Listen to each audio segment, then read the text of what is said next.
Recently, Mike Tyson was on the Joe Rogan Experience, where he shared his story of being hypnotized early on in his boxing career by his coach Cus D'Amato and hypnotist John L. Halpin. You know what else Cus D'Amato used to do with me? He used to take me to a hypnotist. The more I listened to Mike talk about his experience with hypnosis, the more I could see how he was able to cultivate the killer instinct he became so famous for.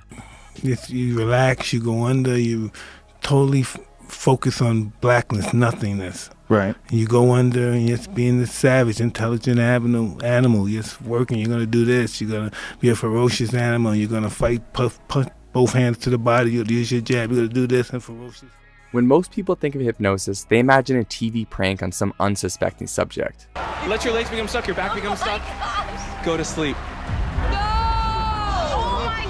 But the truth is that hypnosis is a psychological technique with proven efficacy for helping people improve their emotional well-being and performance in the real world. So how much of a role did hypnosis play in helping Tyson become one of the best boxers of all time? Only Mike can answer that. But what I can share with you in this video is how Tyson was able to use tools like hypnosis and other mental techniques to cultivate the killer instinct that led to him becoming a world champion. The foundation for hypnosis being so effective for Mike was an amazing mentor, Cus D'Amato, guiding him on his journey to self-discovery and self-actualization. Cus believed to become a great fighter, you first had to develop great character. And we can assume this was a consistent theme in the hypnosis sessions that Tyson received. The mark of a great fighter when he has character plus skill. Because a fighter with character and skill will often rise and beat a better fighter because of this. Cus was not trying to make Tyson something he was not. Instead, his intention was to peel back the layers of insecurity Mike had at an early age to uncover his peak potential in the ring. And try to find out how many layers I have to peel off of experiences detrimental and otherwise, till I get down to the man himself. Tyson shared how most of their work together was on the mental side of boxing. These conversations helped to take the hypnotic messages Mike was receiving on the unconscious level and bring them to the conscious level so he could fully embody them. Speaking to me on different occasions about what it's going to take to be a champion, not physically, training and all that. That's just to prepare you, to make your body become hard and ready. But when you train and exercise, mentally it tells you I'm in shape and no one can beat me. I can go many rounds as possible as the job's necessary and required to go.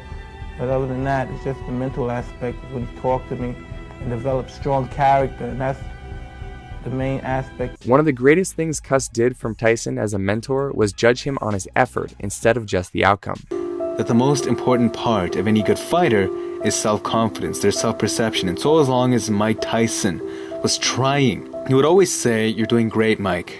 Awesome work, Mike. You can do it, Mike." Even when his techniques were imperfect, even when he knew he would screw up the method, he would push him forward with positivity. This constant positive affirmation in combination with the hypnosis sessions led to Tyson developing a sense of self-belief and confidence that made him unstoppable. He just kept saying these great things about us. So this guy, I didn't know this guy was queer. He just kept saying great things. Man, he said, "Man, you're a great fighter." He just kept saying, "You're the greatest. You do splendid. You look great. You're looking better." He just kept giving me compliments and compliments. The hypnosis and positive affirmations eventually sunk in at such a deep level that Tyson began to do his own self-talk that he became so famous for. I'm the best ever. I'm the most brutal and vicious and most ruthless champion there's ever been. There's no one can stop me. Lynx is a conqueror. No, I'm Alexander. He's no Alexander. I'm the best ever. The reason his self-talk was effective was because he would do it with such strong emotion that it would energetically program this message at the deepest part of his being. And why? Anybody my trainer put me in with, because I'm confident I could beat any fighter in the world. As anybody can see, I'm almost a master at invading the punches coming at me. The best. I'm the best. I'm not a textbook fighter, a jab right hand. I fight to win. I do everything to win. My objective is to win. To win. Totally to win. A la Tony Robbins' incantations. So an incantation is not only you speak it, but you embody what you're saying with all the intensity you can. In addition to the self-talk, Tyson would do very intentional visualization. Try to aim to the back of my opponent's head. Fantasize my punch going through them in and out of the back of their head. Mike's visualization was so powerful because he was so specific about his intentions in the ring. Every punch is thrown with bad intention and the speed of the devil. This may sound harsh to someone outside of boxing, but for anyone in the sport, you know you need this kind of intention and killer instinct to perform your best. One of the greatest benefits I believe Tyson received from his hypnosis sessions was the ability to experience ego death. In other words, accepting failure as a real possibility and moving forward regardless. Cuss taught Tyson that fear was something he could use to his advantage. All during my training, I've been afraid of this man. I thought this man might be capable of beating me. I've dreamed of him beating me, but I always stayed afraid of him.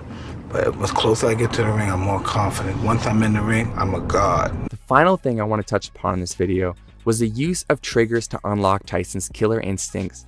These instincts most likely originally were installed during his hypnosis sessions or through deep visualization. A trigger is something that can be installed during a deeply relaxed state to create a specific emotional response in a given situation. Here are some triggers Tyson used. Most of Tyson's triggers were created through his rituals, starting with prepping his gloves, then using his walk out to the ring to trigger supreme confidence. The closer I get to the ring, the more confidence I get. He even used his music to trigger a locked-in flow state. Obviously, Mike Tyson behind that crowd coming in. It's interesting to note that Mike Tyson selected as pre-fight music just noise. Every once in a while you hear the clanging of chains. Everything that Tyson does is intimidating.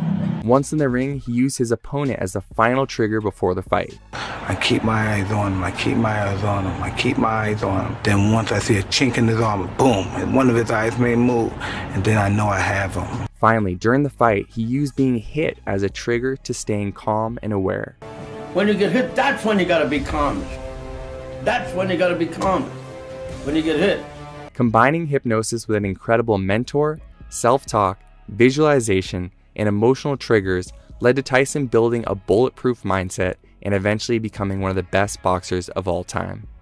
If you enjoyed this video, please subscribe to the channel and hit that red notification bell so you never miss another mindset breakdown. Thanks so much for watching.